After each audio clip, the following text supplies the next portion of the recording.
Macmillan Audio presents A Dangerous Woman, American Beauty, Noted Philanthropist, Nazi Collaborator. The Life of Florence Gould by Susan Ronald. Read for you by Carol Monda.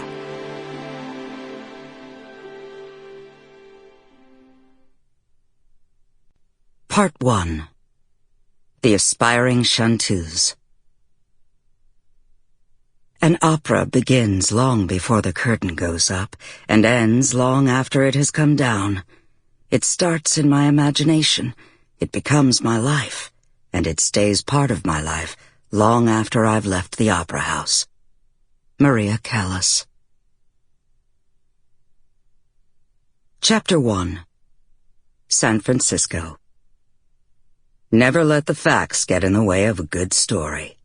Mark Twain. I ran for my life, Florence often recalled with a shudder, through 2 great walls of flames toward the bay. She was only 10 years old at the time. Years later, as she recoiled from the memory, her trembling voice seemed to relive her absolute terror.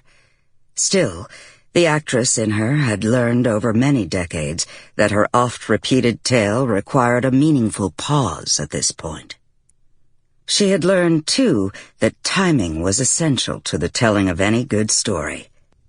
So here, Florence would stop and touch her elegant, jeweled fingers to the perfect, outsized, 3-tiered pearl necklace caressing her throat.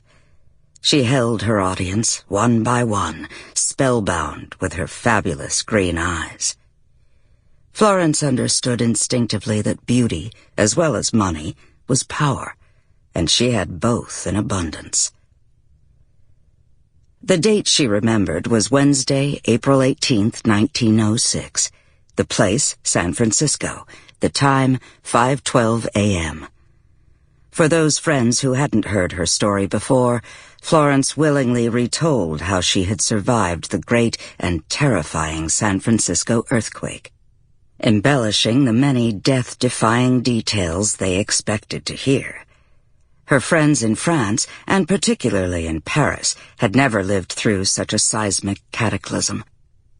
Oh, there had been wars, cannonades heard across France's northern plains, death beyond imagining in the Great War, and, of course, the Nazi occupation.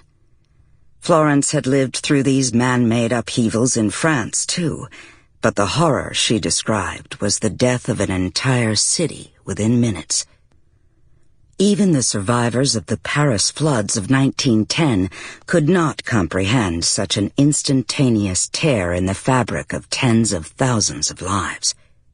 Only with the onset of the nuclear age could those who hadn't lived through a large earthquake begin to understand its swift devastation. Florence's first great badge of courage was the San Francisco earthquake. Not that she needed any medal in her long and wildly lived life. Perhaps it made her feel more American to tell tales no one else could imagine. It certainly set her apart, like her American-tinged accent that she cultivated, despite a lifetime lived in France, speaking French. Being an American somehow made her grander, more significant, and Florence craved significance. That and her lust for phenomenal wealth and her need to be loved were the driving forces behind who she was and what she did. During her 87 years of life, she would achieve all 3 ambitions. So what if the truth was often bent to her will?